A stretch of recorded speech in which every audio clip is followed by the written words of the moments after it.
and in particular, you know, to make it practical. So I mean, I'm not too keen on going too much into my background, but for those who don't know, the field of clean and clean language came from a guy called David Grove in the 1980s. I managed to discover him in the early 90s, and I studied with him as much as I could, and until he died very early, very young, in January 2008.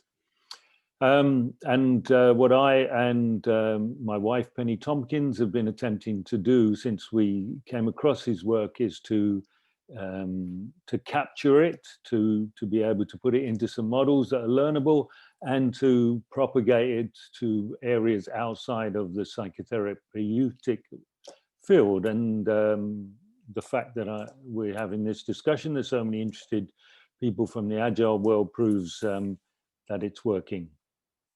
So, I mean, by profession, I'm a psychotherapist, although I was a project manager with a large data network projects way back, even before we had the internet over in Britain, at least. It was still over in the United States. So that's my background. But in order to make this practical, what I would like you to do is to think of an interaction in your Agile life that you can use as a focus for some of this. So how can you apply some of the things we're talking about and look at that interaction, and either a past one or perhaps a future one, it doesn't matter. But I think having something in mind that's an actual interaction between you and another person, or some relationship you have in relation to your work in Agile, will be useful, and then we can discuss that as we go on. So what I'm going to do is I'm going to start with some real big, broad brush stuff about what I think clean is all about. And some of the assumptions that I make in that work. And then I'm going to talk about some of the ways that I think that clean can be valuable in the Agile world. And I have to hold my hands up. I'm not an Agile expert.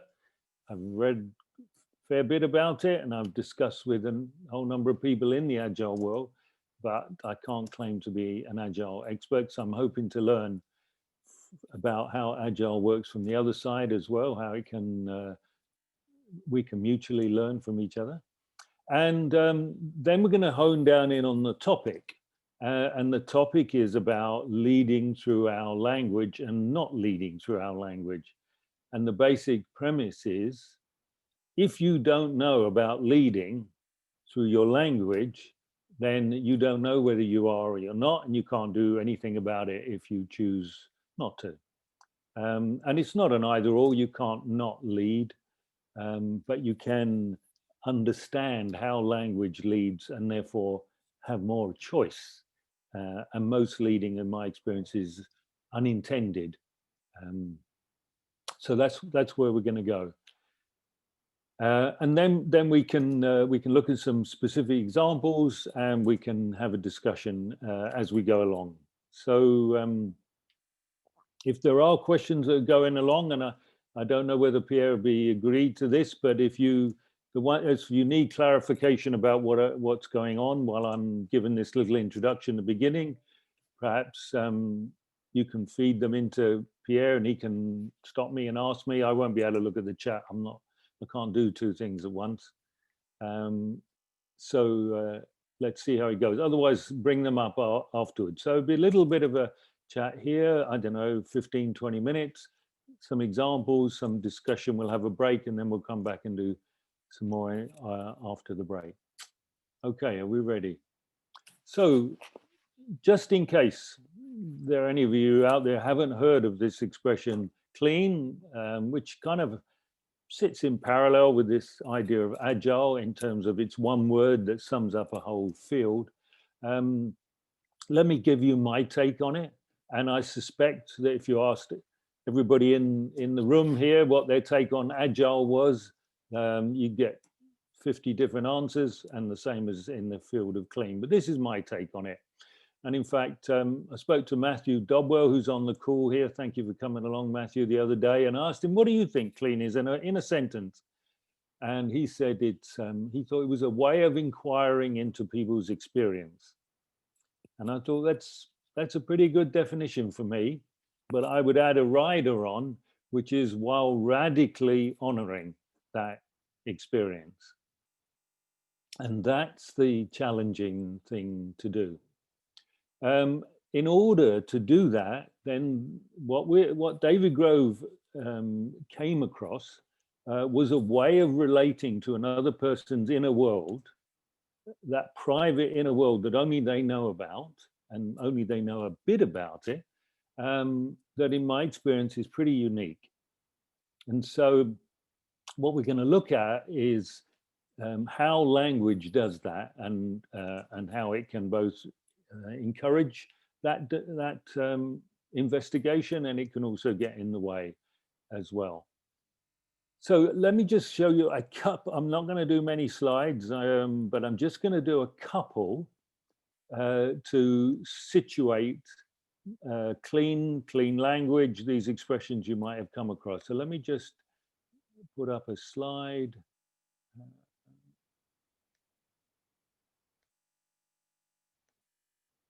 So here we are.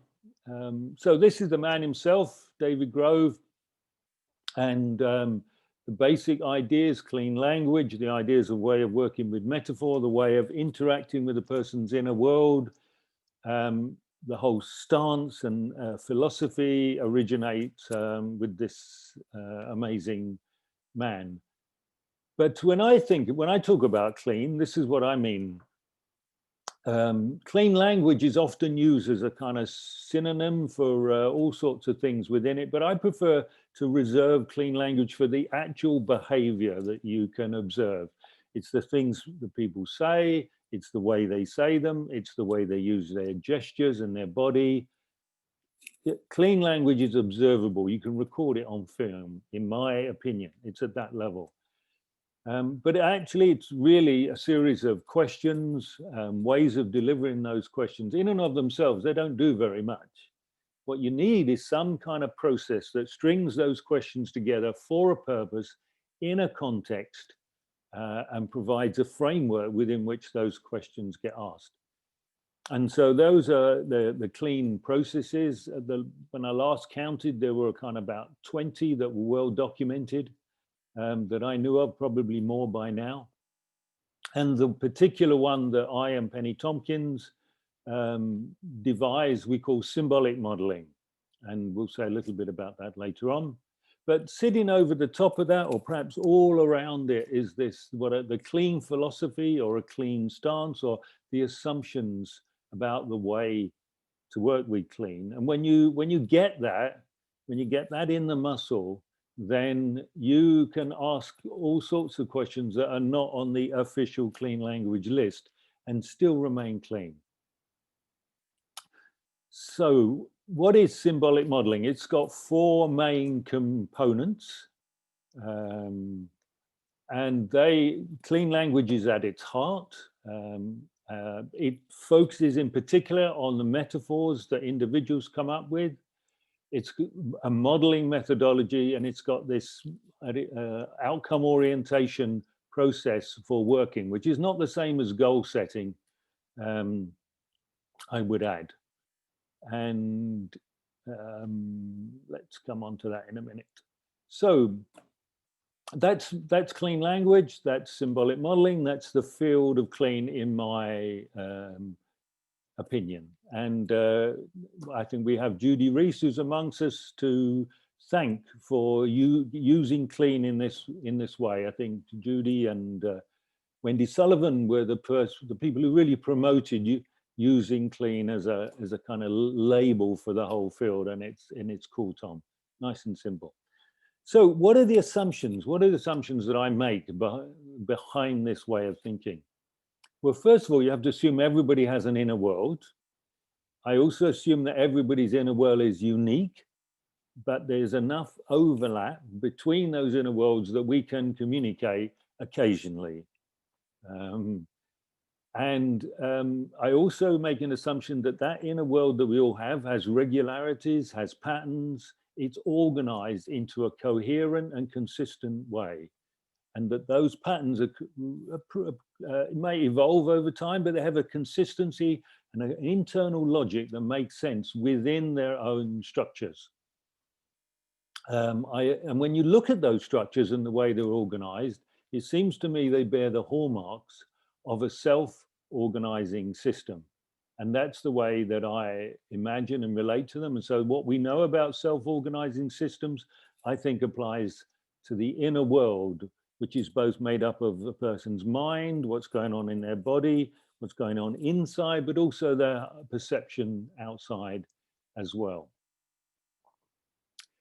And here's an assumption that I kind of think we all make, but I just want to be really clear about it. I make the assumption that what happens on the outside of a person, what they say, the way they say it, the way they move their body and interact, bears a correspondence or an isomorphism to what's going on inside them.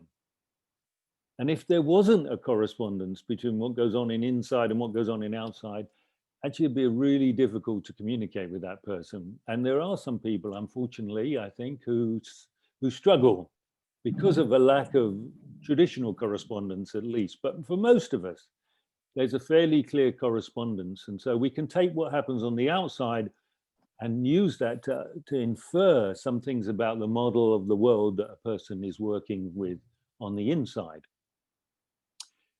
So we have these regularities and these patterns, but where do we get them? Where did they come from?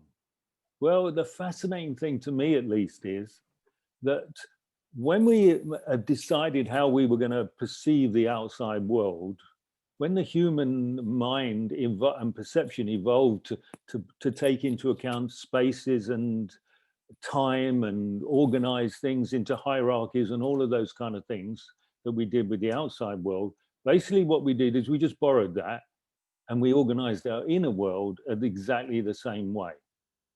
That process of taking something from the outside world and using it on the inside is called a metaphorizing. That's what a metaphor is.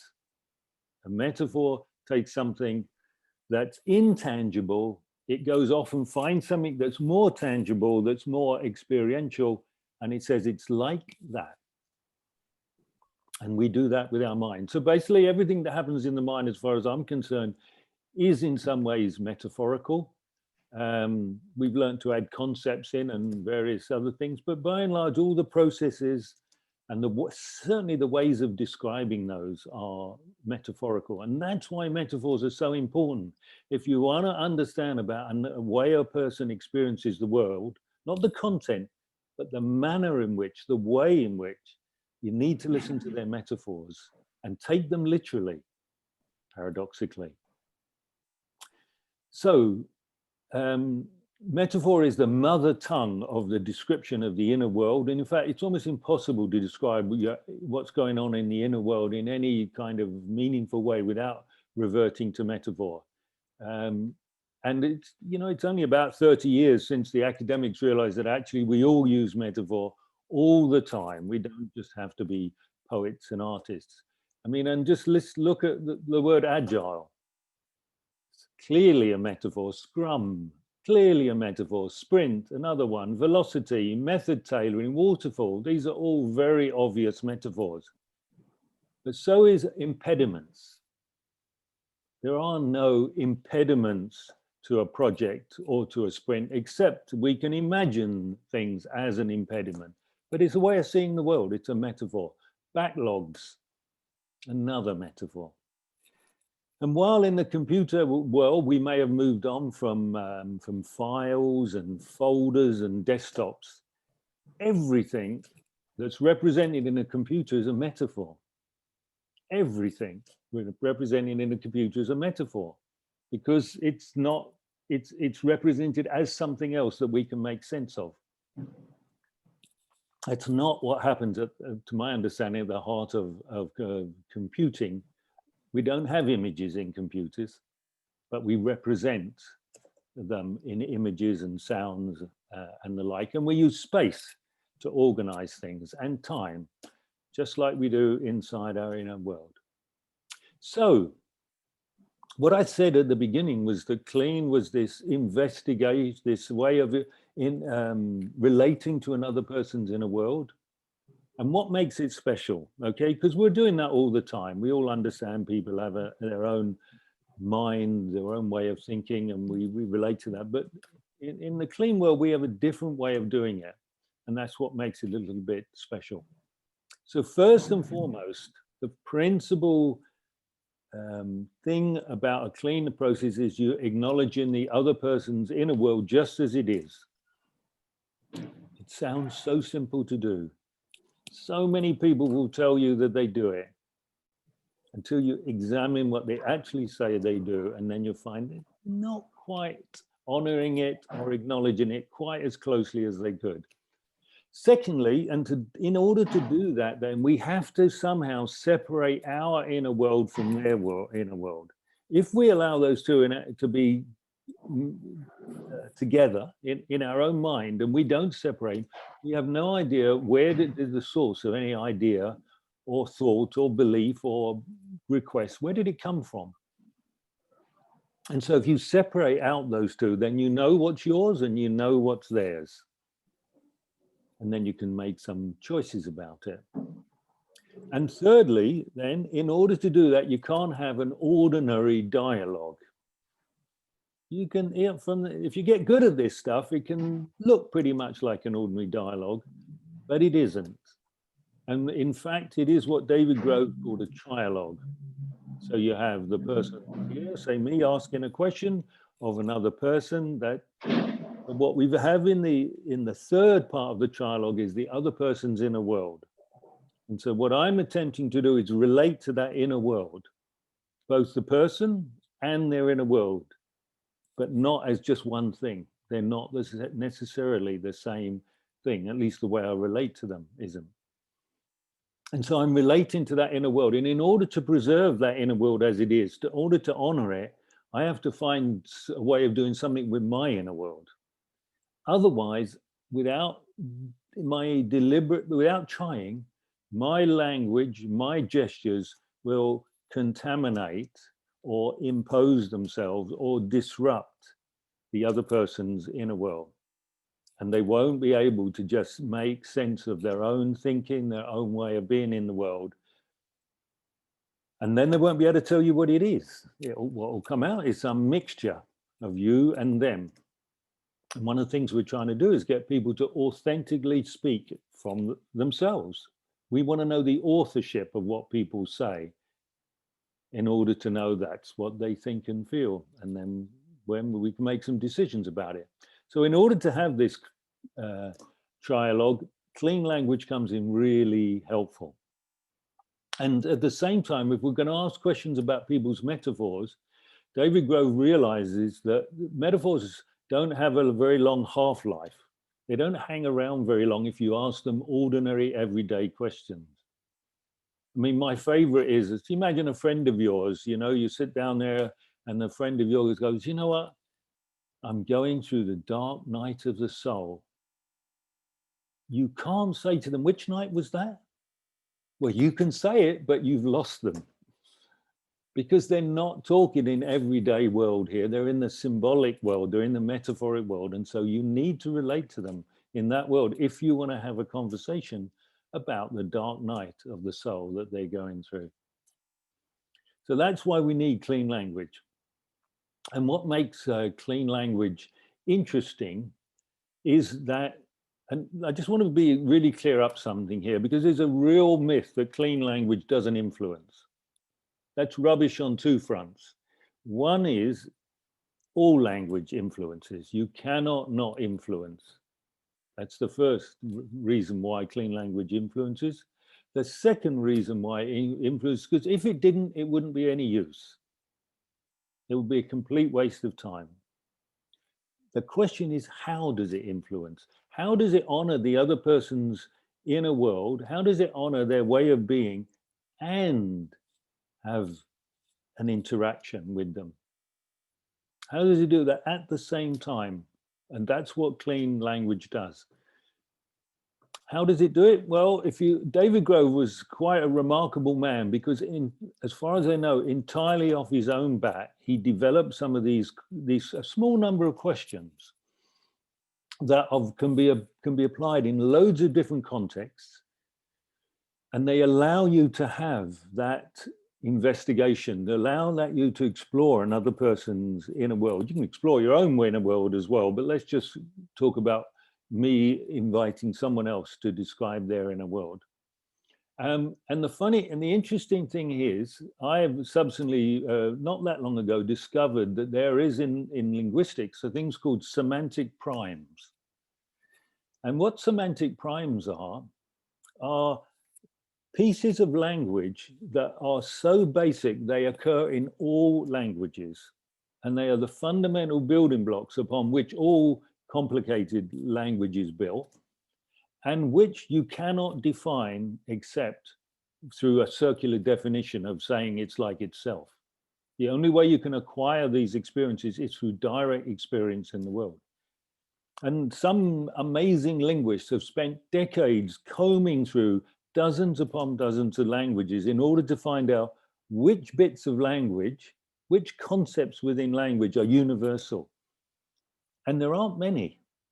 But at the last count, I think there were 20, 25, something like that. And here's the interesting thing. Clean language questions are almost exclusively made up of semantic primes.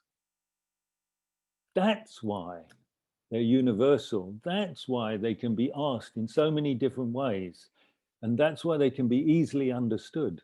Fascinating. David Grove had no idea about semantic primes, I'm sure. At least he never mentioned it to me in all the years I knew him. So, so that there's a basic question, but once you, and in a way, but one of the great reasons to learn those basic questions and to practice asking, having a conversation with only those questions, is because it's a discipline. You will find out so much about yourself. You will find out about so much about your assumptions. You'll find out so much about the things that you want to ask about that is just putting a little bit of you in. Just leading the conversation this way because you think it's a really good idea.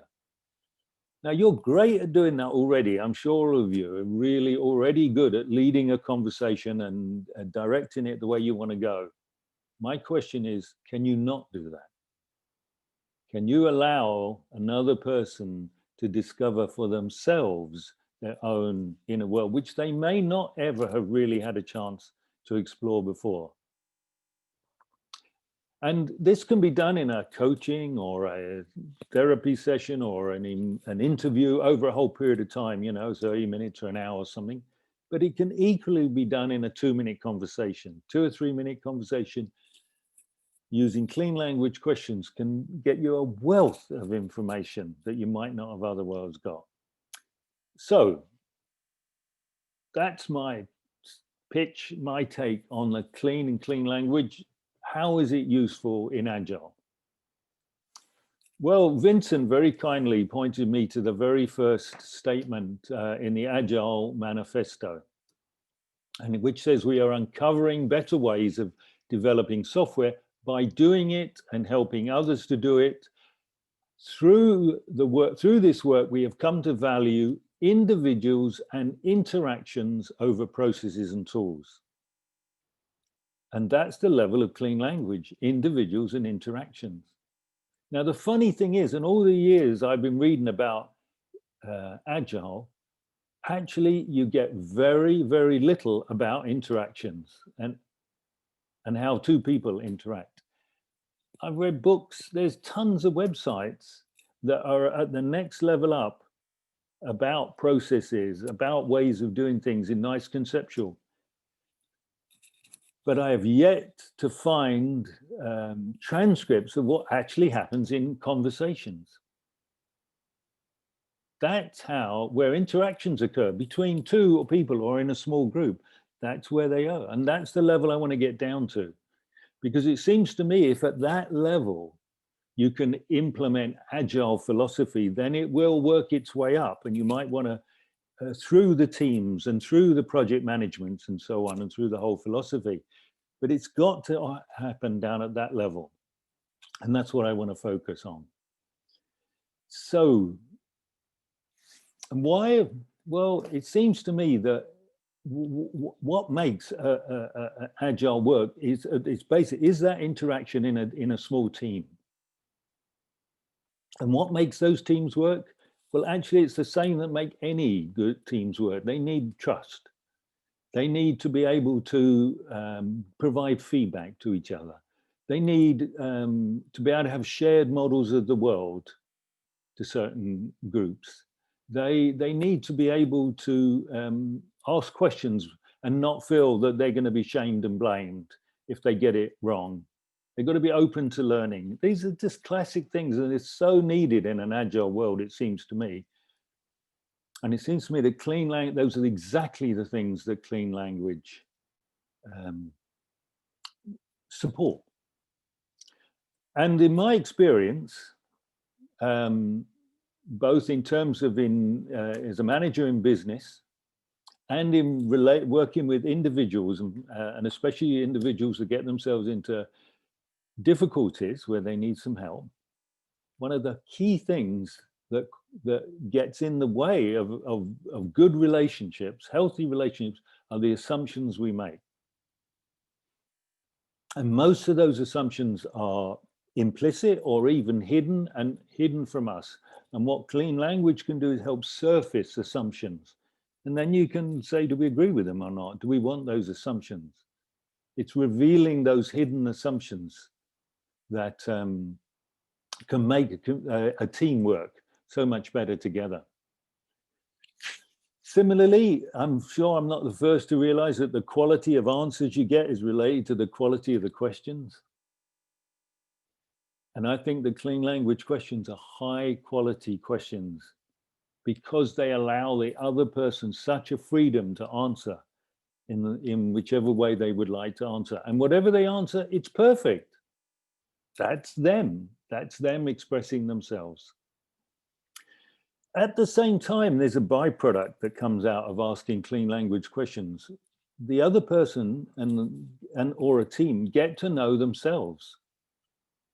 They get to know what's right for them and what isn't right for them. They get to know what their beliefs and what others in beliefs that they may have imported that they don't actually hold they don't want to hold. They get to know about themselves, and therefore they can then tell you about themselves. And it seems to me that without some of that self-knowledge, then what's going to happen is those assumptions are going to come in, those personal emotional stuff, the ego, the competition that takes place in all sorts of businesses and organizations. It's going to happen below the surface, and it's going to disrupt that productive interactive flow that needed in teams. So in order to do that, there are some kind of real basic things. And this is where, again, the whole clean stance is really useful, because it seems to me we need to be able to separate out what is from everything else. And most of what people talk about is everything else. And Caitlin Walker says we need to be able to separate what's presented from what's inferred. And mostly it's inferred, it's assumptions, it's hearsay, it's fantasy, it's all sorts of things. But when you learn to separate out what is, then you can work with that because that's high quality evidence. At the same time, and it could just be quite useful in the world, because we're asking questions to which we do not know the answer, and in fact, we're asking questions in which we cannot know the answer, you have to learn to be comfortable with not knowing, with the unpredictable, because you do not know how the other person's going to respond. And certainly at the moment, learning how to live with not knowing, unpredictability, uncertainty might just be a quite useful trait for just about everybody. So, where do we go from here? I'm going to stop just for a minute now. I'm going to stop for a little while, and then the next thing I'm going to do is I'm going to come down to the level I talked about, which is actually give you some examples of language, and we can look at them. But perhaps before I do, I've been talking for a little while now. Just let me see, are there any questions that people need to ask in order to just kind of clarify where I am, where they are in relation to what I'm saying? You don't have to agree with me. But is there anything that people need to ask at this moment before we drop down into the actual language?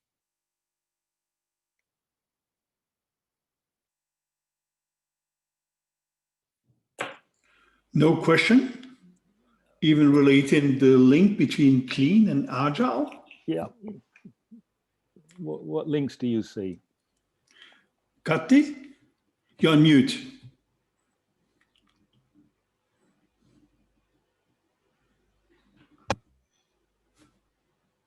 Can you hear me now? Yes. Yeah, perfect. Okay. So I would like to just understand, or have you done any research how the organization culture is affecting to the metaphors? Say that again, how the organization culture is affecting to the metaphors. Well, I personally haven't done any research, but others have, and organizations have metaphors for sure, and those metaphors become the way that we do things around here, the way we think about life around here, and quite often the metaphors of the leadership, get passed down, in organizations where that's a kind of the norm, then if you want to keep your job, you pick up on the metaphors and you use them. So, and there are some people like Gareth Morgan who've looked at common metaphors that are used to describe organizations. But I can give you an example. There was a health company in the United States, a large health company in the United States, and at a board meeting, the CEO said to the group, "Okay, we're going through a very difficult time, and I want to know, what do you think we need to do? What do we need to tell people in order to get through this?" And so people went round and said that. And while they were saying, he took out a pad and he drew on it. He drew a little drawing, and what it was is of a drawing was of a horse and cart. And in the horse and cart were some people, and around the edge were some other people. And he held up the drawing at the end, and he said to them, "This is what I think we do. We need to find out who's in the cart with us, and they can come with us, and those who are out of the cart, they can go away. And we need to find out who's in the cart and who isn't." And that is what the company did. Now, you can probably imagine there were some consequences from having that metaphor. And I don't know exactly what happened at individual level, but I imagine if you ask people if you're in the cart with us or not, most people who want to keep their job saying, "Yeah, I'm in the cart with you." One thing I guarantee is it suppressed dissent. It suppressed alternative opinions. I guarantee that was one of the results. So there's an example of the CEO's metaphor having a big impact on the company. Now, there is a corollary to this story, actually, that in the end, actually, this CEO was indicted for embezzlement, as it happens, and he served time in prison. Whether that's got anything to do with the cart metaphor, I don't know. But does that give you any idea? Or maybe I can add something. Please. I'm sorry. I'm a fan. Clean is part of my tool set. And because when I work in the Middle East, I discovered that they are using metaphorical language. Mm-hmm. And then I work a little bit, I studied the works of Dave Snowden of Kinefin, and it's about micro-narratives. Mm-hmm. Like we are going in complex systems, and to understand complex systems, you have to collect micro-narratives. So I started with my teams to introduce, just make and what kind of sprint was this sprint? And then please ask your neighbor. It was my first test, and I discovered, because it changed the way you express your ideas, it reduced the stress of not being perfect, not choosing the perfect word, because it's your own language. Everyone understands. That's very curious. And it impacts also who is asking the question. And so I use it in deep listening, active listening. So is a side effect. You use clean language to be a better listener. And doing the other way around, I try to collect as much stories as possible using the clean language, going the metaphorical, sometimes by asking the question, sometimes just asking, draw me what you want. Drawing is also metaphorical. Or using Legos, that's the same way, but clean is a little bit more precise. And sometimes you discover in the system it doesn't work. But the idea is, the first row you ask, what is your story when you have a big crowd? Then you say, what story, can we build a story with all your sub-stories? Which is the first one. And then we make all the story. Can we design a story about a common story? And then you create a sense of belonging, having the same story to tell. And you can go far away because we are using user stories in Agile. We're using customer journeys. So I guess we are very close to Dave because we are not knowing what we do. Yeah, that's a great application. And I think there's also an interesting byproduct from that is that, you're sitting around in a meeting or maybe you're standing at a meeting and somebody comes out with some idea. It's not uncommon for someone else to come along and rubbish it. But actually that doesn't happen so often with a metaphor. If someone says, I've got this idea and it's like a flowing river that goes down rapids, and people don't go, oh, that's rubbish. They kind of have a certain respect for other people's metaphors that they tend not to have for their concepts quite so much. And I think that aids the process that you've just talked about in able to get in shared stories and metaphors. And what clean language allows you to do is to go further into those stories and to find out what's the structure and the processes behind those stories of the individuals and then collectively, so that they take on a richness. They're not just one sentence, they have a whole richness, and they can have a life in and outside of their bodies as well, because as they describe their metaphors, they will almost inevitably start to embody it. So anyone else?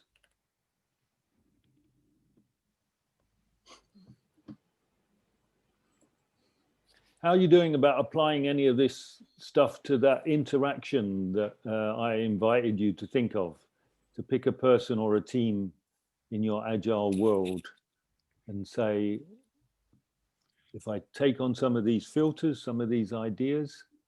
Interaction is based on communication, is the interactions. Communication is, if you don't have communication, you don't have interactions. Absolutely. I have to say, it is a bit scary seeing me looking over your shoulder. Vincent? Yeah, I've been trying to do that also with some of the work which Caitlin has done, where you then also ask questions, of course. So you see somebody doing something and then they're saying something else, and then you wonder what's actually going on here, Or so we want to have this outcome, and we talk about this, but then we're not doing things for the outcome. Or so I'm sometimes trying to look for the difference between what people are saying and what they're actually doing, and that's already, and just mirroring that is already apparently very helpful for, let's say, to enterprise architects I'm helping now. Just showing that seems to be enough. Check. Okay. Anyone else? Frédéric Ducrot, I'm curious, in Asia, is the language metaphorical?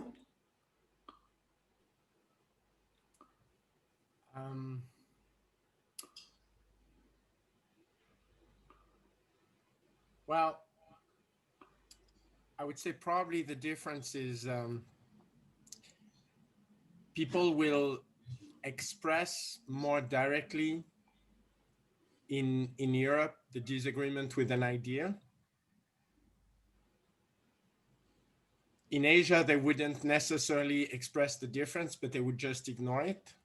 I would probably say that there is something a lot more personal about the metaphors, so you tend to lose people less, probably. At least that's what I saw in Singapore and in Malaysia. If I could add something there, I've done some training in Malaysia, and we trained some people from Indonesia, and they translated the clean language questions into Bahasa Indonesian, and they came back to us and said, there's this one question that's really, we can't really get this question, how to translate it. And the question is, and that's like what? And in English, that's an invitation to go from a concept or a description into a metaphor.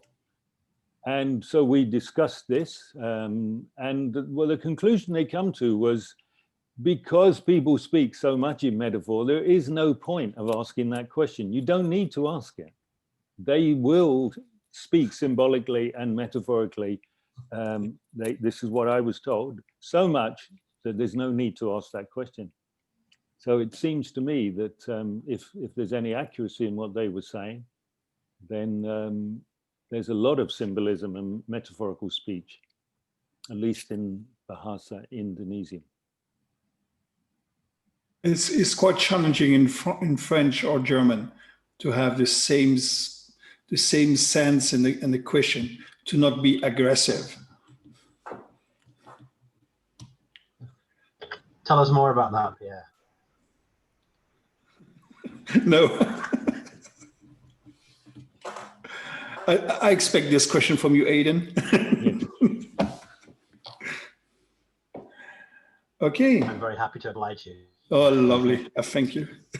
So, okay, we can carry on the discussion in a moment, but let's take some specific examples then. Okay, so now what I'm going to move on to is the idea about, if you think about a continuum of language, to one end, there's very leading questions that suggest a direction and way of thinking and a kinds of answer. And at the other end, we didn't have a word for those questions other than non-leading, more or less, until we've come up with the word clean. So this is the continuum. It's and all questions lead. Okay, David Grove used to say all questions are up to something. But what's possible is to ask a question that's up to something, and what it's up to is on behalf of the other person and for their discovery, rather than what it's up to is my agenda. And if you want to study leading questions, at least in Britain and in the United States, just listen to the newscasters. The interviews on the news are just littered with leading questions. They almost never, in fact, they have in Britain, they have an annoying habit for me of often asking quite a clean question and then going on and adding a whole load of leading stuff on top they don't need to do. So one of the interesting things about clean questions is they're normally pretty short, because the more you add in, the more you're liable to be adding in your stuff and potentially imposing that on another person.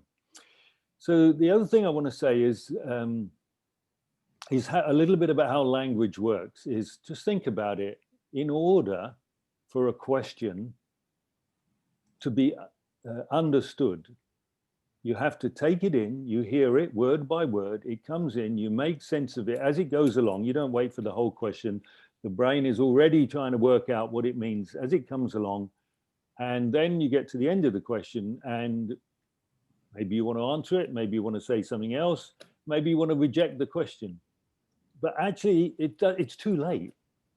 The question has gone in, and in order to understand it, you have at some level had to make sense and do at a physiological level some of the things the question's asking about.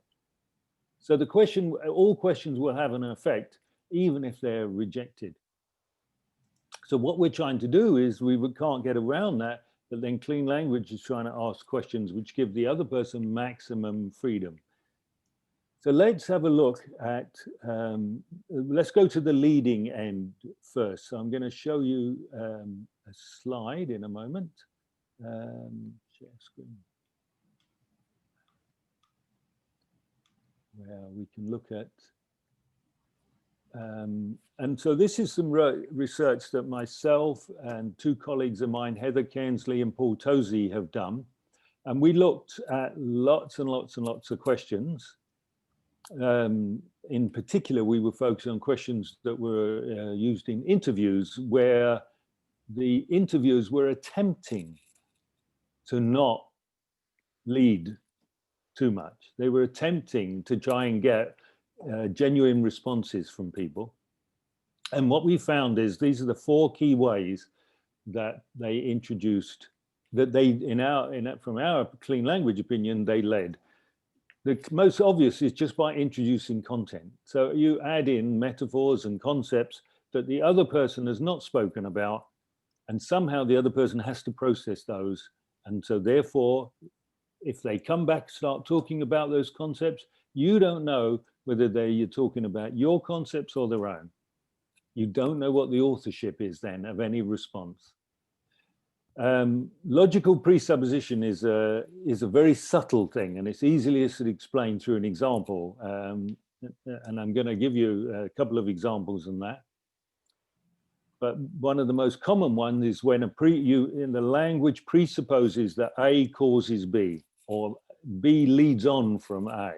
It's extremely common in ordinary language. Structural presupposition, this is where the structure of the question inherently provides a lead, it inherently provides an answer.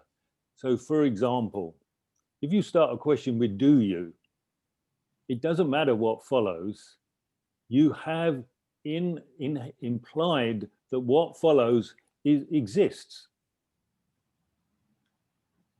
You know, do you take out the rubbish every day?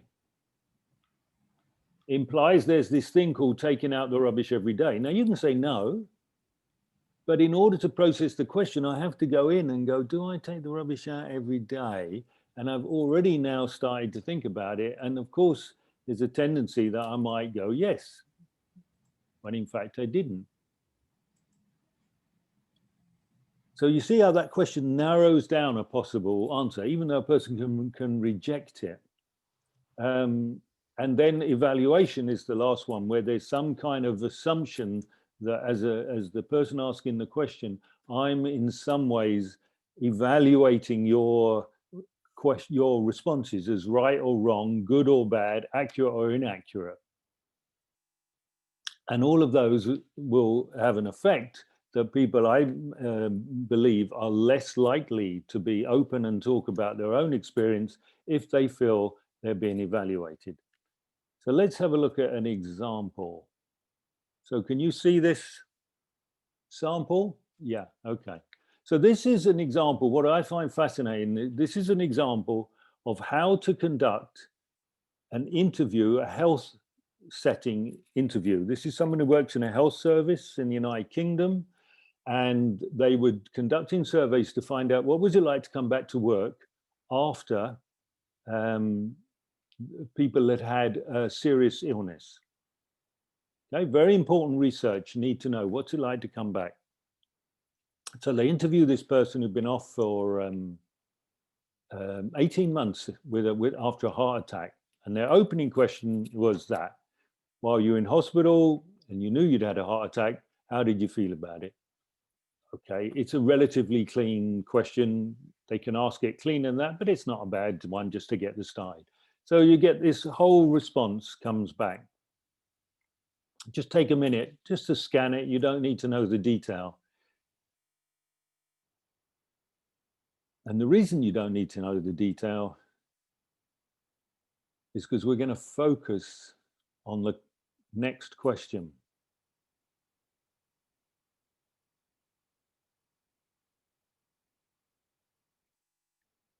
So this is the second question asked in the interview by a health official, and it's been put in this manual as a sample way of conducting these kinds of interviews. So if we take this question, if we now look at this question, and we through the lens that I talked about, what we can find is, what we can see is that the question has added this idea that their life has been affected. That's not what the person said. They said all sorts of things, but the interviewer has made an assumption that that means their life has been affected. They didn't say that. They've introduced this metaphor of looking back. Maybe the person reviews their past in a different way. Maybe they don't look back, but they're going to have to look back in order if they want to answer this question. They put in this strong causal presupposition that this dramatic thing, which they never said was dramatic, has affected the person's life. They didn't say it affected their life. That's an assumption. It has this, the question starts with how has it, presupposing that it has. And that but at the beginning there kind of might be regarded by the person who's answering the question as some kind of negation of what they've just said. Yeah, but, yeah, very interesting, but now a year later, looking back, how has your life been affected by that dramatic thing? This is one question that is so loaded with leading presuppositions, leading structures, that almost anything the person says after that, unless they challenge the question, and that almost never happens, is going to be, if you like, you're going to have at least a modicum of doubt that what they answer is what they really experience from their own experience, and they're not answering the question because of all the presuppositions in it. And what we know is that people who take interviews, actually, why do they agree? Because they want to be helpful. There's a tremendous desire on behalf of the interviewees, for example. So you get the idea? That's one example. Let's have a look in this same interview just a little bit later. 2 questions later, the interviewer asks, do you think it's changed your outlook about the future? So just take a moment to think about the 4 ways, common ways that questions lead, and see if you can see any in that.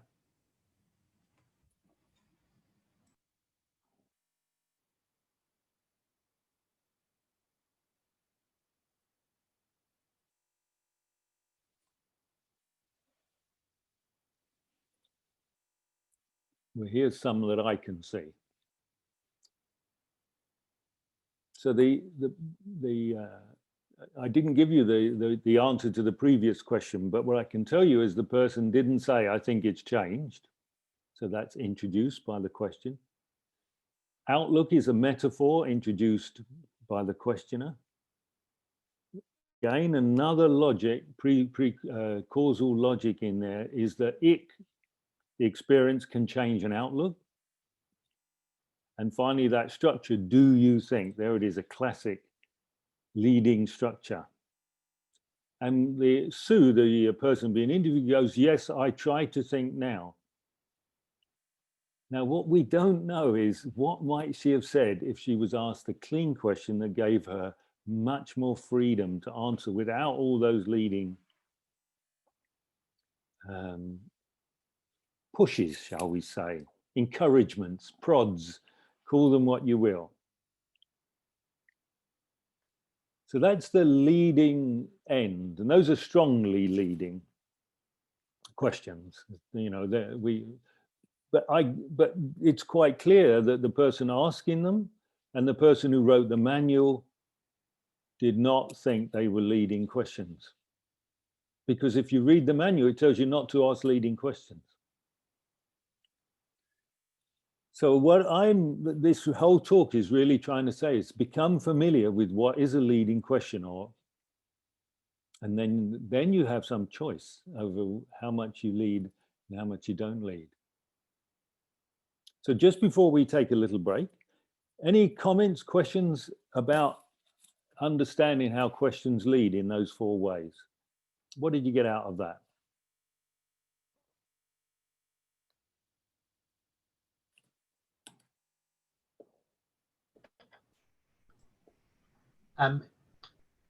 It's interesting. I did not have words to describe any of this, and you know, so it's really nice to see some structure around something which I think I have felt a little before, rather than knowing much about.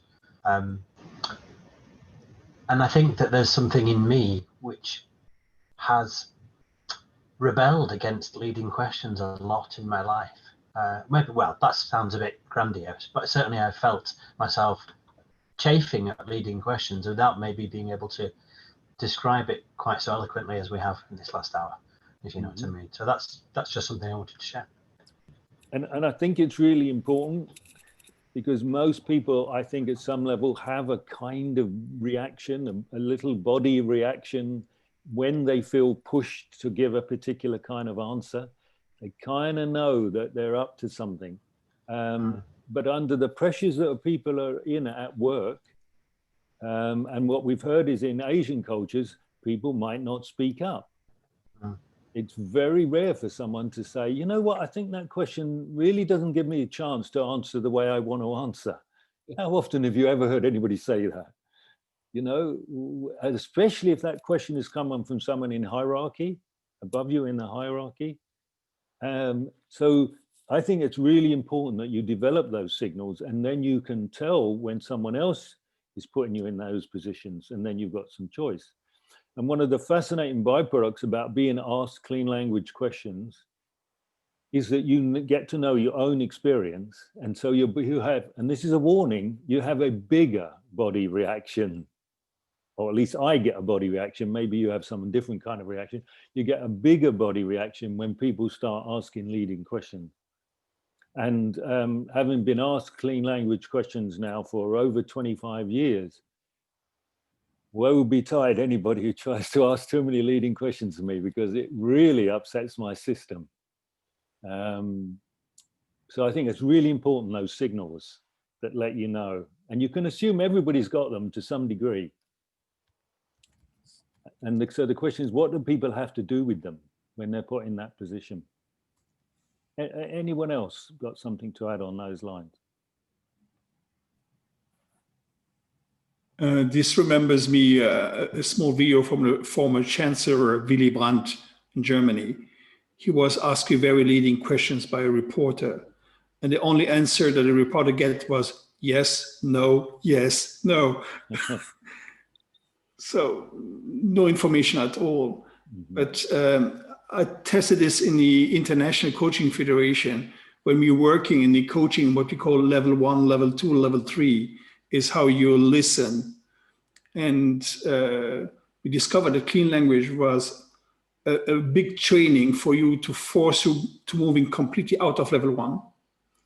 Because if you are using that training and you try to be very disciplined or asking very clean questions, it pulls you on level 2, at least in 3, but at least on level 2. That's very interesting. Okay, interesting. I also have a question, James, about when you introduce, let's say, historical content, in the sense, let's say it's an interview with you and you refer to the book you've written. No? So now I'm introducing content, which in a way is yours. So how do you strike the balance there? Let's say, a lot of people, I guess, also do podcasts. So, and you talk about a book or about something. How do you do that? So, so you're talking about bringing in content that is I know about, but I may not have actually mentioned. Is that what you're saying? Yes, let's say we talk about the book you wrote. No? Yeah. So you've written that, so you know about it. Right. So, but there's two things. One, I've mentioned I've written a book. So if you want to, you are entirely entitled to ask about it.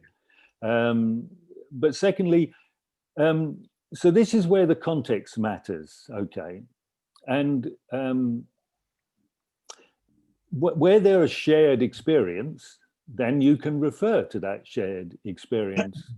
You still got to be careful how you do it, but if you know I've written a book, and you know I know I've written a book, then it seems to me that if you wanted to find out about it, you could easily ask clean language questions about it, even if I'd never mentioned it, because that's a shared experience. Where if you're working, the more therapeutic you're working, or if you get into coaching and you start getting into more emotional and personal material, then you're less able to bring anything else in. So the more you're working in someone's inner world, the less you share it, and therefore you can't presuppose. But if you're working and you're talking about something that occurs in the physical world, then there are much more assumptions that we can make that are going to be reasonably well understood. So I supported Caitlin to do some work training police interviewers who were interviewing vulnerable witnesses, for example. And for example, someone who had witnessed a car crash and was traumatized by the experience. It seems reasonable to say to them, at what time did that happen? They may not have mentioned the time, but it seems reasonable. And it might be reasonable to say who was driving, given that it's extremely unlikely nobody was driving a car. So in that context of that, you can make more assumptions about a shared reality. But when you're working with the people's inner world, the less assumptions you make, the safer it is and the cleaner your stay. Does that give you a guide, Vincent? We had a question by Elsa. You raised your hand. Yeah, I was just wondering about humor and provocation. You know, like when you work with creativity or with creative subjects and brainstormings, those techniques can be really good to create a flow, you know. So I'm wondering if this clean kind of language would be very effective in such a situation. So are there certain fields where you would say here it's rather important to use clean language, and there are other fields where, I mean, I understand clean as opposed to dirty somehow. So I'm a bit, and you know, dirty language is not necessarily negative to me. Yeah, because it contains some, I don't know, some more beef, or like for fun too. Like, can we really have fun if we only use clean language? Or is it just a matter of content and clean as a container? I don't know if you can only have fun if you use clean language, but I fully accept there are contexts where clean language is really inappropriate. Okay, if someone is leading a rescue in a boat that goes out and rescues somebody, you kind of have to have someone in charge making decisions, and they can't go around asking clean language questions of everybody else on the boat. It's just inappropriate. I know very well this topic of Alsace. So the area where I think it's most is when you're into ideas. Then if you want to get people's own ideas, you need to stay clean. And I think brainstorming, the whole idea about brainstorming is you don't reject any of them. So the question is, how do you ask about them without interfering, out bringing in your assumptions when you have no idea what it is? Plain language is perfect. What kind of idea is that? Anything else about that idea? So sorry, I interrupted somebody. No, no worries. Marta, you raised the hand since a long time. Then I see Frederick. Oh, thank you very much. Yes, and apologies for not using the video today. I have two questions. However, it can be now tricky how to address the question the proper way, right?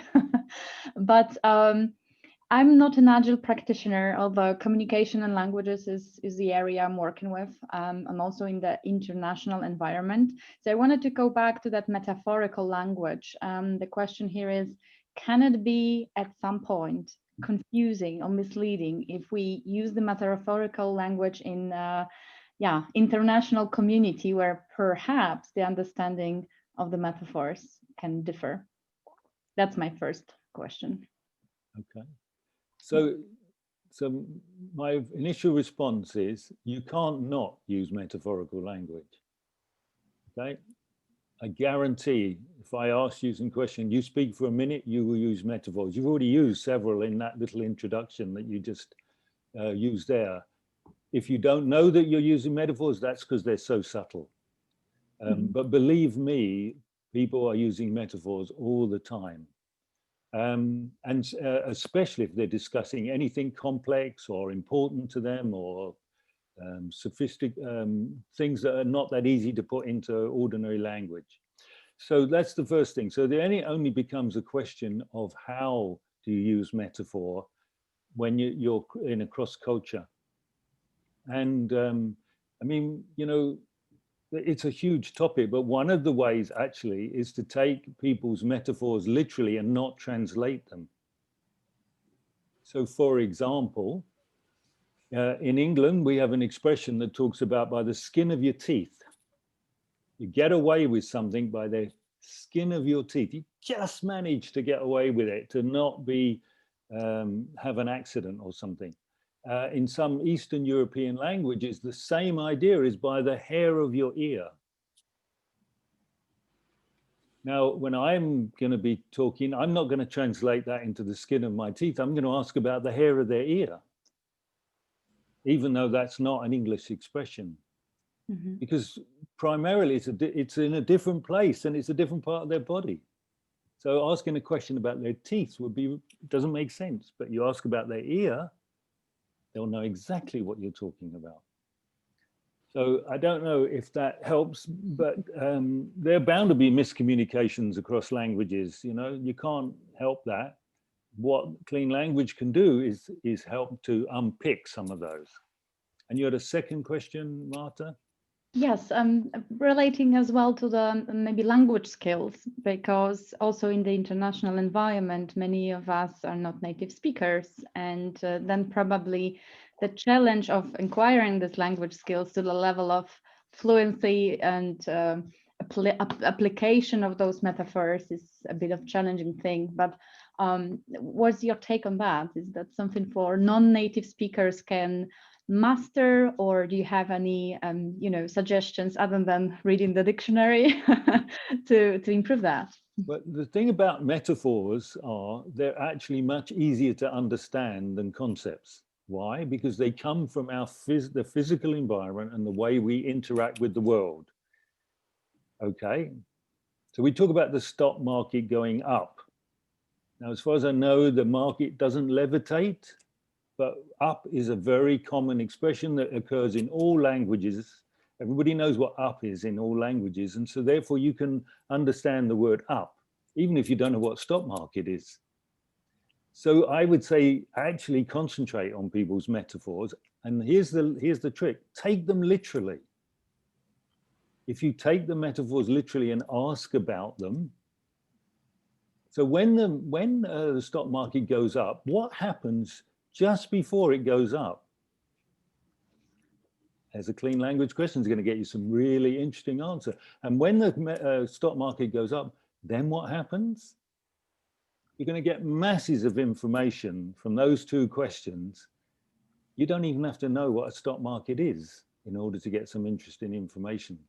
So I would recommend, and actually if you want to learn another language, I actually believe if you learn the embodied metaphors that are commonly used, you'll pick it up much quicker than trying to learn all the concepts and all the grammar. But that's a personal opinion, don't quote me on that. So I don't know if that helps. Oh, great, brilliant, thank you. But good luck with that. Thank I tell you what, let's take a little break. Let's take a 5-minute break, just to have a stretch. Frederic, you keep your question for after the break? Yes, please. And then we'll come back with some more questions and take this on a little bit further. Are you okay with 5 minutes? Just a stretch. Is that okay? Good. I don't know what I was going to do if you said no. Oh, it's your show.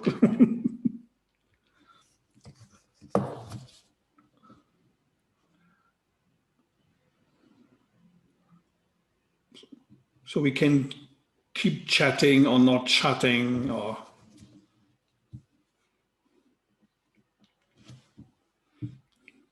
Hey Pierre. Hello. Wie war der Sommer? How was the summer? Do we had summer? Yeah, kind of over. Ich war in meiner Räuberhöhle die ganze Zeit. Yeah, nothing, just going here, staying here. I just had last week, a lovely week. I had a colleague from Geneva. She came here and said, oh, I need your advice. She stayed 2.5 days, slept in my room upstairs, and it was very, very, very cool. Cool. And we work on her project, and we came out with very good ideas. Nice. That's cool, helpful. Yeah. And you, busy? Yeah, starting to be. I went to Ibiza for 2 weeks, and gladly came back when everything raised again, like the Corona stuff started again. And yeah, now trainings are starting, but most of them online. Yep. I can't get around the Skype stuff. I started the training of a transformation that we signed in January. Mm-hmm. So we're starting the session now, and we know we'll get paid in December. Mm-hmm. And we came with the idea, the process. Then we have the attendees. Oh, we're using Adobe Connect Assistant, which is not really good. And so we asked, can we change it? No, you have to use it. Okay. Yeah. So you try to compose a little bit things. And the last week, we made the introduction for Agile for HR. Mm-hmm. And we used a lot Mentimeter, which I love more. And creating a lot of interactivities and also improve the online facilitation through a feedback I get from German facilitators. And they told me, you have to ask a question every 10 minutes to the audience to keep engagement running. Say, every 10 minutes? Every 10 minutes. What? Yeah. And then I get the same reaction. Then I say, yes, because, we are since 6 months working remotely, and you have some kind of, you're a little bit exhausted by the computer. I discover a lack of focus. Even though, so we have 90 people say we are coming in the meetup, and then at the end you have maybe 10 or 20. Because you're overwhelmed with too much things you want to do, and then you're exhausted. And the focus factor is sinking. Mm.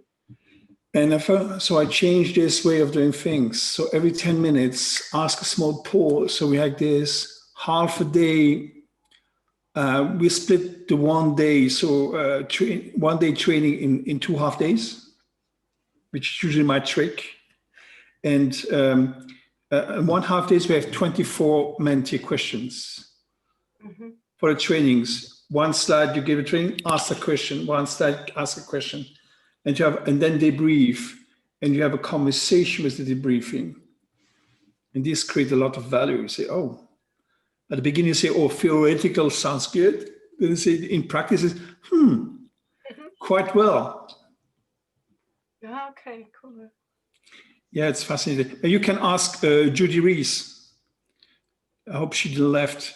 And she's an expert in online training. And how are you feeling, James? Yeah, good. So Pierre, is it going to be okay after I'll take any outstanding questions, and then we put the group in a breakout room for 10 minutes to give them a chance to? Absolutely. It's your room. You're the boss. Yeah, but I'm your slave. You're going to do it though. Yeah, sure. So if we put them in threes or fours, yeah, sure, that'll be fine. Great. We'll do 10 minutes in a room. Yeah. See how that goes. So feel free to interrupt myself. Oh, we can now, participants can choose a room now. Oh, wow. That's the new evolution of the, I have to recreate how many, 4 people, but how many people have breakout rooms? Yeah, 4 people in a room. That's fine. That'd be great. Yeah, it's good. I'm right, it's okay. And based on Martha's questions, when you have to communicate in global with people with different levels of English, if you use clean language on the metaphors, in fact, is facilitating the communication, makes things much easier. Okay. And then my answer to Elsa is when you do this with creative people, I'm a big challenge. I'm doing jokes and very stupid jokes, daddy's jokes. That's my level. But usually the invitation to get the alignment points, because you move from one alignment, creativity, back to alignment, creativity, maybe 3 or 4 times. Alignment, I will use clean language questions, very neutral. And in between, maybe crazy more to create the dynamics in the system. Because sometimes when you're in a creativity mode, it was my case, when you're an observer or somebody asking you clean questions or the 5 whys, you're just pissed off. That's just annoying. I prefer having somebody coming with very stupid jokes. This is more fun. Like you can do something like this in a very serious conversation. Oh, hello. What is happening to? I'm going too fast. It's not reactive. Now you can use filters. So very stupid. You can make this one, and that's just stupid, but it's reducing the stress. Good. Okay. Don't do this. Don't make the pig face, James. That's not good for you. I'm not going to. I don't need to. I don't think.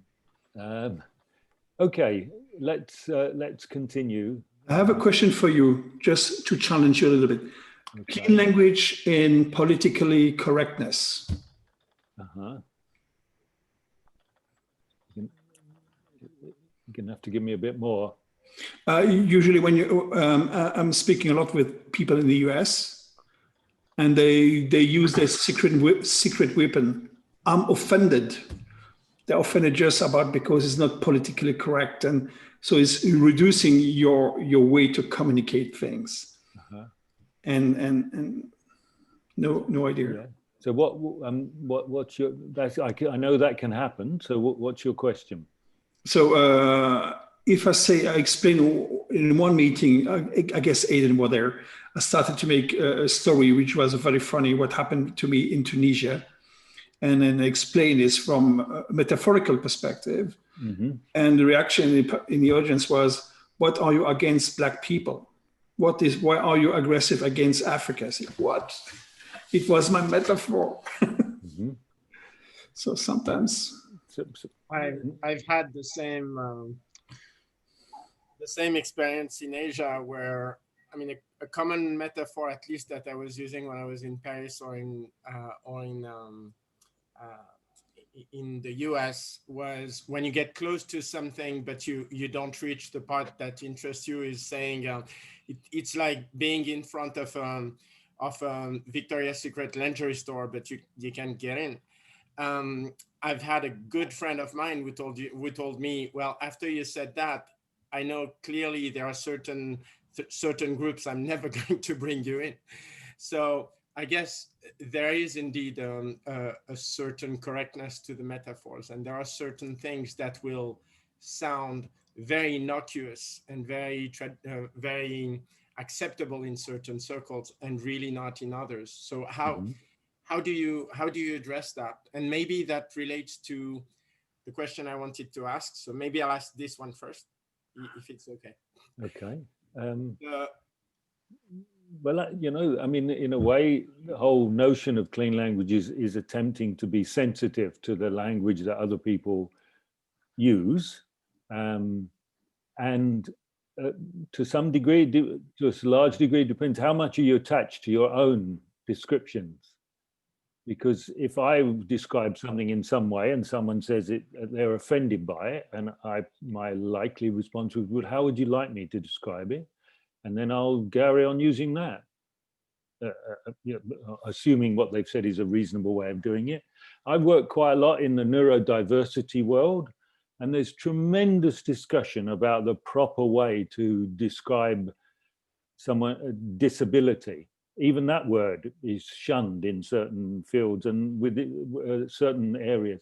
So, you know, it's a common thing, and groups are standing up for their own way of having themselves described.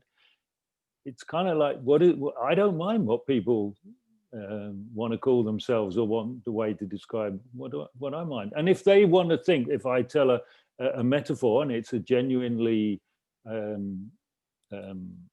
innocent metaphor, and they take it in a way that they think it's that way, either I can just leave them to have their opinion, that's fine. I don't have to have people liking my metaphors, or I can ask them some questions about what was it that offended them and understand more about where they're coming from, depending on the context.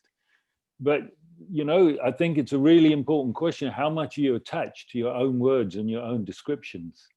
And I'll tell you where I discovered this. When Penny and I were writing our book, Penny is an American, and there are certain prepositions that Americans use and certain little expressions that we use different in Britain. And so we would have these sentences, and I go, oh no, it's not, you don't take decisions, you make decisions. But in America, they take decisions. Over here, we make decisions. And so you start realizing, well, we could have a big argument about this. But, you know, how much can I let my way of, you realize how much of the culture and language is embedded in you. And so you have a visceral reaction if it's not used right. Well, if you learn, you can let that go. And I don't care, let's take decisions. It doesn't bother me. You know what? In Germany, we chop decisions. You do what with them? We chop them. Chop them? Like a tree. Oh, right, you chop them. Okay, you chop, see? So what is the word for a decision? There must be a metaphor in there then. Well, in this case, take or make is a metaphor. Take, make, and chop. They're the three metaphors. Because where do you take the decision? Am I going to take it over here? Am I making it? Was it like a cake or a building or something? No, those are metaphors. And clearly chopping like a tree. So I don't know if that gives you any advice. But I think it's worth all of us just going, how much are we attached to our own lexicon, our own words? Were there any, before the break, were there any others? Outstanding questions. Yeah. The question I wanted to ask initially, Yeah. before I reacted to what Pierre was saying, was so clean conversation, what is happening when it happens between more than two people? What is happening? I'm not sure I understand what it is you're asking. So in a group, you mean? Yeah. Yeah. So how to keep a conversation clean when people's metaphors are going to blur into each other's or meld? Is it actually something positive? Is it something that has a negative? I mean, that causes a challenge. So remember, you know, the 3 layers of the clean that I talked about? Yeah. If you're operating out of the principles and the philosophy, then it's possible to have conversations that don't necessarily need just to ask the standard David Grove clean language questions. Okay, so last year, 20 people of the most experienced people in the clean field got together for 3 days when we were allowed to travel in those wonderful times, got together for 3 days to just hang out and associate and find out where we were and where we thought things were going and that kind of thing. And just, you know, we didn't have any agenda whatsoever. So we were there, and after the second day, somebody came up to me at breakfast and said, I've been taking part in all these conversations. We've got these 20 really experienced people. You know, I've hardly heard a clean language question asked. And that was accurate. And yet I believe we were having clean conversations because all of us were operating out of the same clean philosophy, the clean way of approaching, the clean way of respecting other people's language.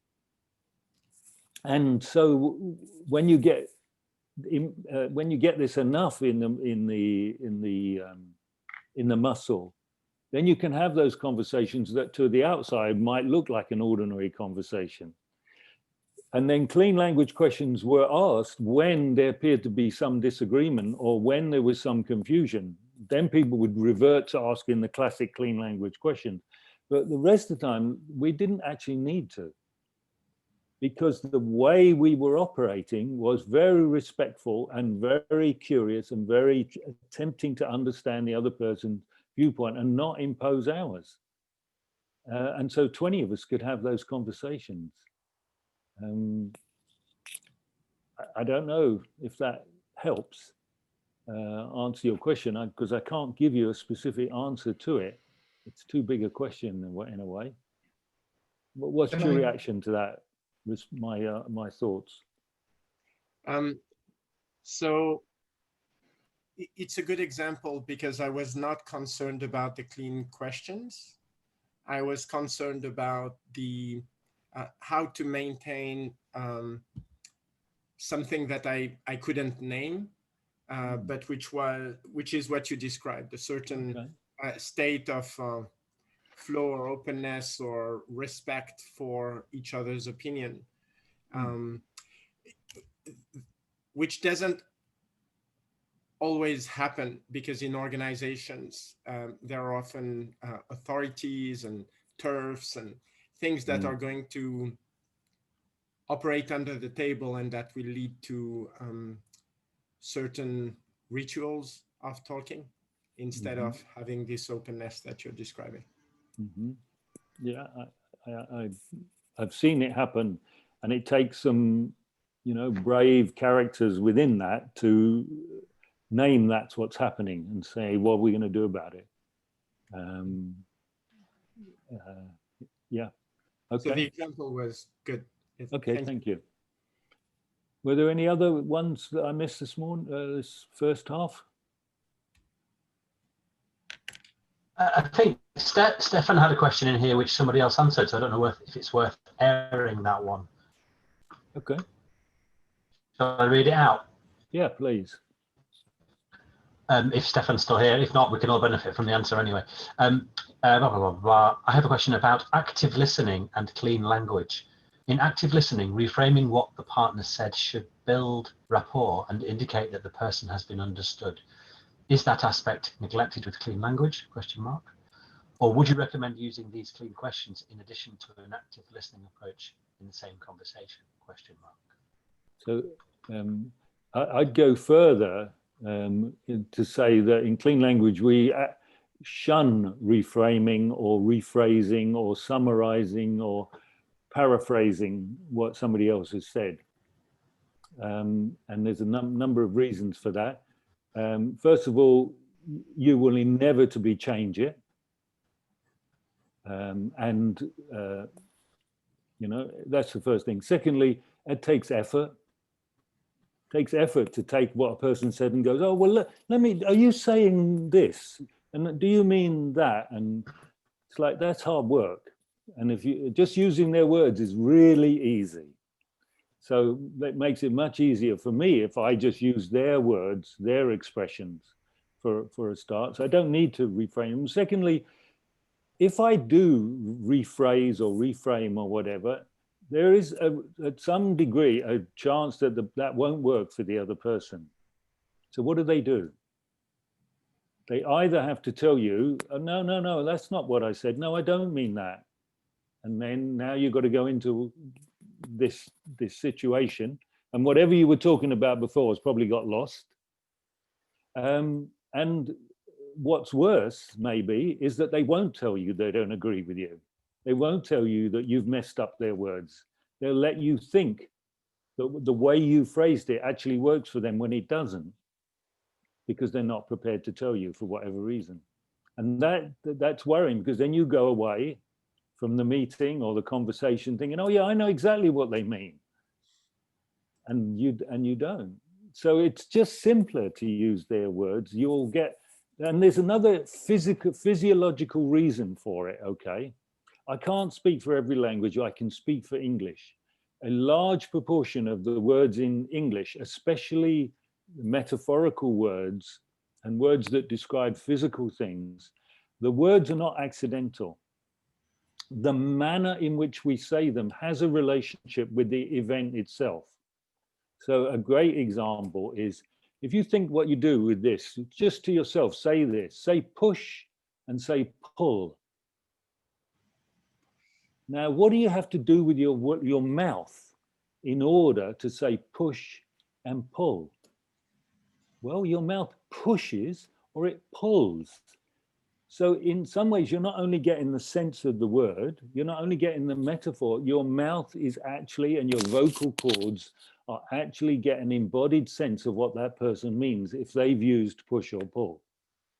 It's another way to understand the person, a non-conscious bodily way of doing it. And many, many words in English language have got that kind of relationship with the manner, the style of the word, with the meaning of it.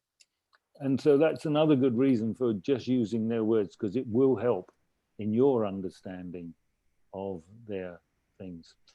And also, I mean, active listening in terms of being actively listening to what another person said is fantastic. I think you have to do that if you're going to use clean language, because you have to take into account what they said. But once you've listened, then you've got to say something. And that's when the assumptions creep in. That's when the leadings creep in. That's when the unwitting stuff, the unexpected, the unplanned stuff comes in, especially if you've had an emotional reaction to what they've said. And that's when clean language is particularly useful. I don't know if that expanded on the answer that was given before. I think it did, and it was Matthew who answered in the text. Okay. And he did say some of the things you said, and you said more. So yes. Right. Okay. Great. So I want to just also add from that, because it's a really interesting thing is when we talk about this relationship with the other person's inner world, and I'm building my model of their inner world, and I'm trying, it won't be the same, but I'm trying to make it as corresponding or as isomorphic with it, so that I can ask questions that make sense in their inner world, in their logic.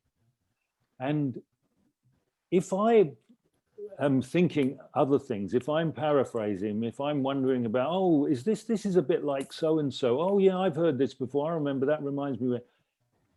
Part of my attention is going away, and it's not in this interaction, and I'm missing stuff. And one of the things you learn by the active listening and the asking of clean language questions is you really learn to pay attention to the other person. And you talked about building rapport. There is nothing more rapport building than someone paying attention to you. That is a fantastic way to acknowledge another human being, is to simply pay attention and follow their line of thought and train the thought and their expressions. It's a beautiful, beautiful gift. And the fascinating thing is many people have never, ever experienced it. It's certainly most children never get that opportunity. But that's another subject. Okay. Are we ready to kind of reflect on this in a smaller group? Vincent, you had a question? You raised a little hand? Yeah, I was just wondering, like so if we were talking earlier about the separating between the two, and by separating it seems that there is space, whereas if there's no separation, seems to be no space. Mm-hmm. And I think in that space, minds can meet in that space. They don't have to agree, but they can support each other to be creative, as someone was talking about. Yeah, so thank you, Vincent. Okay, so at the beginning of this, one of the things I asked people to do was to think of a particular interaction with a group or an individual in your Agile world, or if you're not in the Agile world, in whatever world you're in, and to take some of these ideas and go, well, if I take on some of these ideas, what happens when I think about that interaction? What happens about the interaction I had, or what happens to the interactions that I could have with that person or with that group?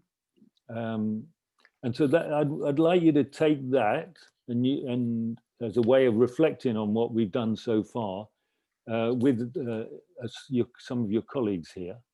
And we're going to break up into groups of, I think, 4 or thereabouts, and give you a chance to find out how some of these ideas may be valuable to you in that particular interaction, not abstractly, but in a particular example.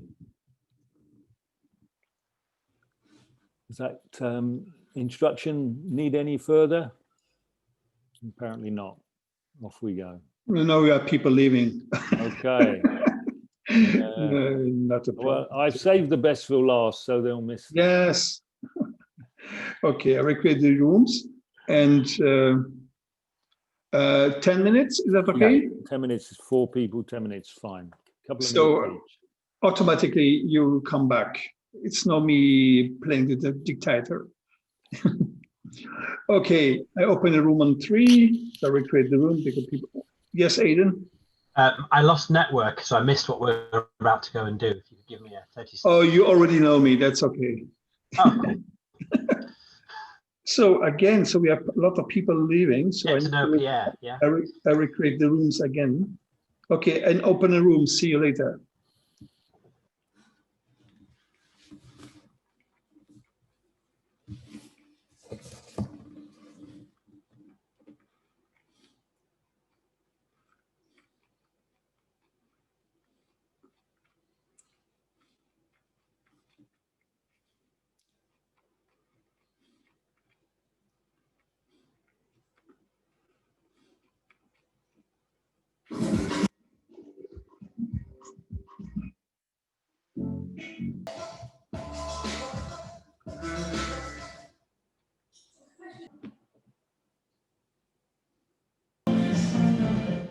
So now I have to be serious.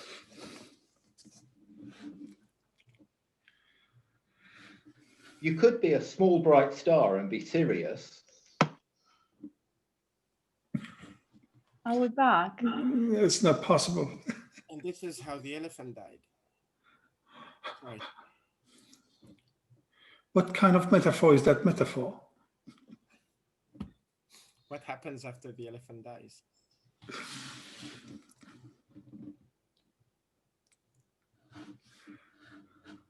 For your own sake, I have to remain quiet. So I give the word to James again. You're on mute, James.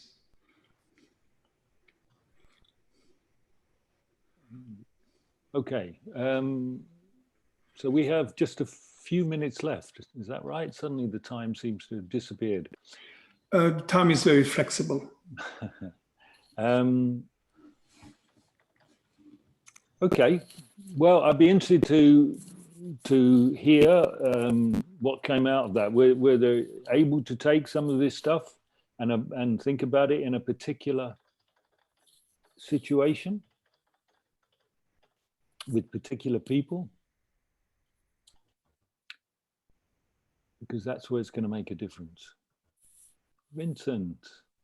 In my group, if I understand it, if I understood my participants, Elsa and Carmen, correctly, there was also some worry about when do you apply this, how far do you apply it, in what situations is it appropriate, which might be a bit of, yeah, could be a hurdle, no, to actually then do it. Said, I'm not, you know, how comfortable can I be, and how is it different from, let's say, systemic ways of questioning, asking questions, and things like non-violent communication.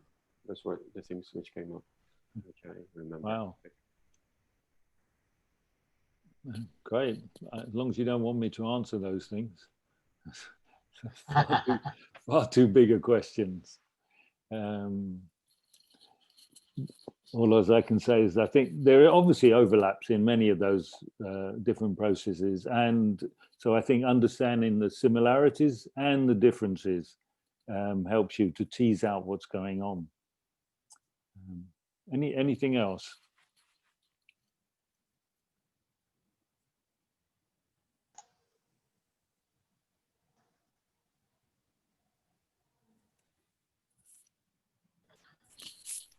We had a sense in our group that it was we in a way weren't sure we in a way weren't sure exactly how we felt about it without going to try it out a bit more. So we had a sense, well, Kat actually is quite experienced, but so I'm reflecting the other two people in our group more, that we were curious and interested and curious first of all, and we could kind of see something in it, you know, it made sense, but that we kind of wanted to go and try it and observe it up close, you know, a little bit, and watch and listen. I think that reflects what Cedric and I were feeling a little bit, at least. Yeah, I had hoped there'd be time for a little demonstration of, you know, facilitating an idea, for example, with clean language. And I don't know what time people have to go. They can just leave whenever you want, but I don't mind asking a few questions of someone who has an idea they'd like to explore. And just to give a bit of an example of how it can work in that context. Yeah, let's see. Is that a finger I see there? But you have to unmute yourself, Elsa. Okay, my question is, we also started to discuss it in the group, the leadership aspect, because I also think it's in the title of this meetup, no? Mm-hmm. And because up till now, like the leading aspect wasn't mentioned in a very positive way, yeah? Sounded to me like we should rather try to avoid leading questions. And now I'm asking myself if we want to create an atmosphere, like a communication of self-leadership. And then in some groups I know, there's lateral leadership where the leading role wanders around. Yeah. Mm-hmm. So how can we have a flowing discussion or dialogue, communication, if there's no leading aspects in it? Or what replaces the leading. Okay. So what is this if we don't lead when we talk? So that's a fantastic question. It goes to the heart of this. So you cannot not lead, okay? So if I've given the impression that leading is a bad thing, then we're all guilty, because you can't not lead with language.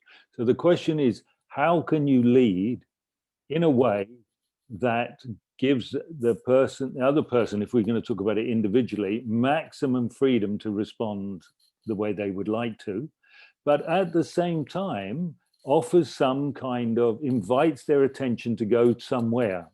And it's the inviting the attention that is the leading part. And that's a role, an absolutely vital role that you can play, whether it's one-to-one or in a group. So what clean language questions allow you to do is ask those inviting questions without putting in content, without putting in leading presuppositions, but they are still leading in that they invite the person's attention to go somewhere.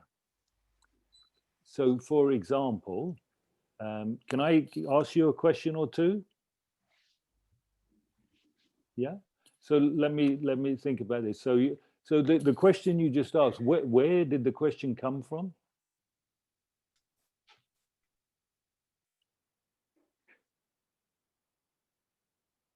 From my experience.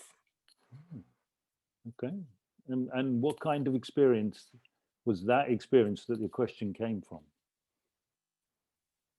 The experience working with people in collaborative situations, trying to inspire each other.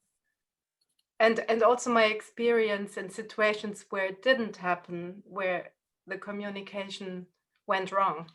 Uh-huh. So where it did happen and where it didn't happen.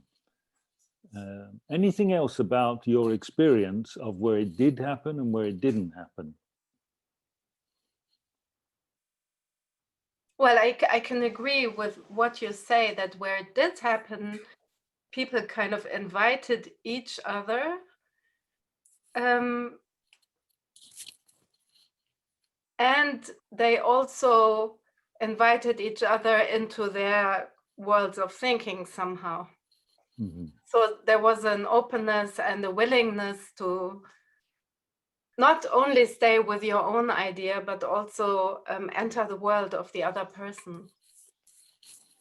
So there was that willingness to enter the world of another person. Mm-hmm. And so when there is that willingness,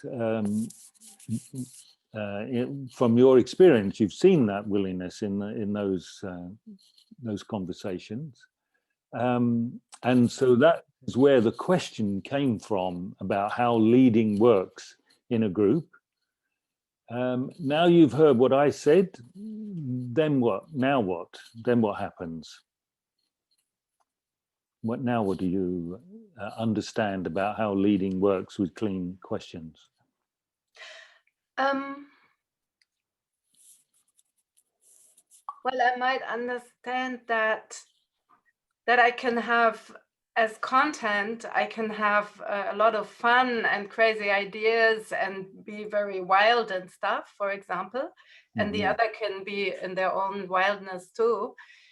But we still keep some kind of seriousness around how we frame this content, you know, like how we create space for each other to enhance each other's ideas, for example, mm-hmm.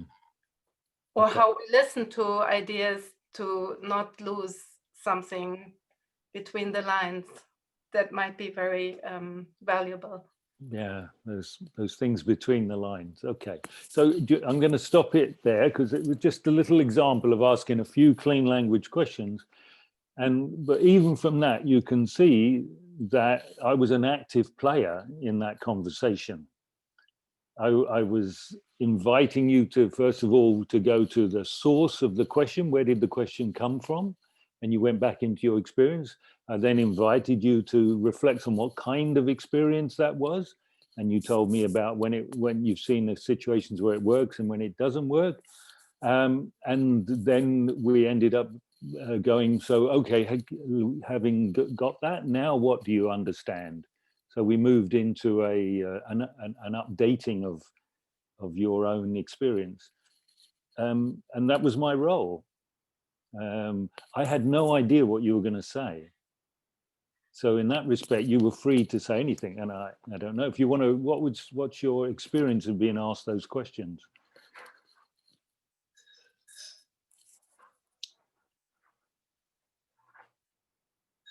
What do you ask me? No. Yeah. So what was your experience of being on the receiving end of those, being invited into those places to answer those questions? Well, having space to answer them, basically. Okay. Like there was nothing suggestive or yeah. Mm-hmm. There was yeah.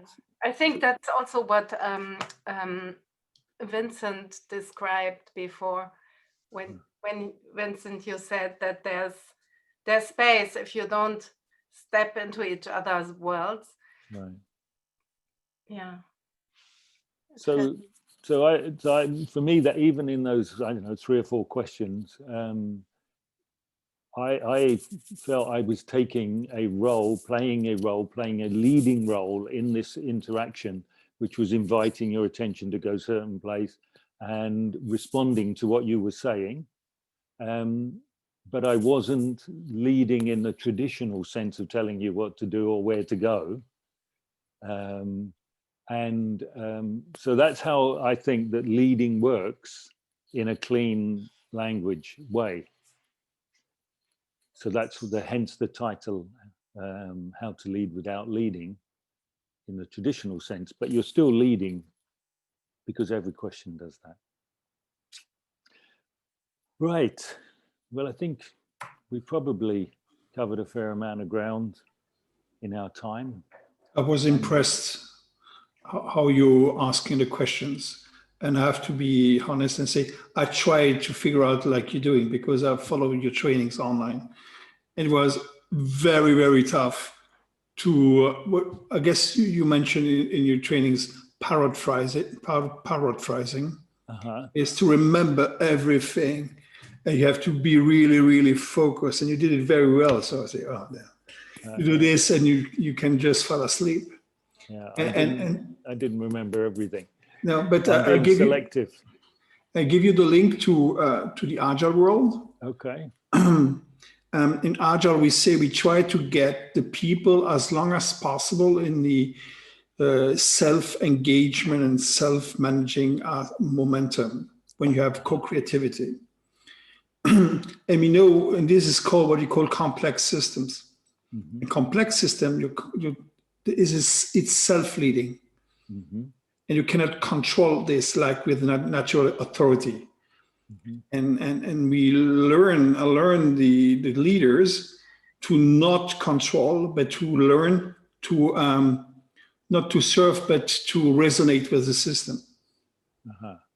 And which is using clean for them as a tool, avoid them and start resonating with the system, which is people interacting together. Mm-hmm.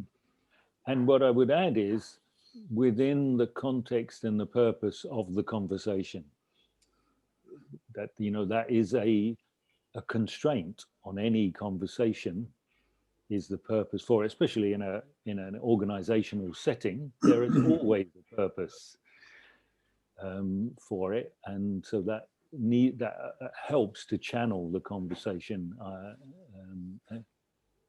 Unless you decide you're just going to sit around and have a chat, which is fine. But it needs somebody in the group to keep track of that purpose, and often to remind the group of what they're there for, as well, in my opinion. So, okay, I'm going to call it a day, as they say. I'm going to bring this to a close. Say thank you for you hardy souls who've remained with me to the end. And thank you all for your attention. Thank you, Pierre, for inviting me. And it's an honor having you. It is a very lovely session. It's exactly, I guess, that all the crowd here loves, because it gives a lot of ideas and a lot of things. What you so we are bad learner. We have to improve all these things again.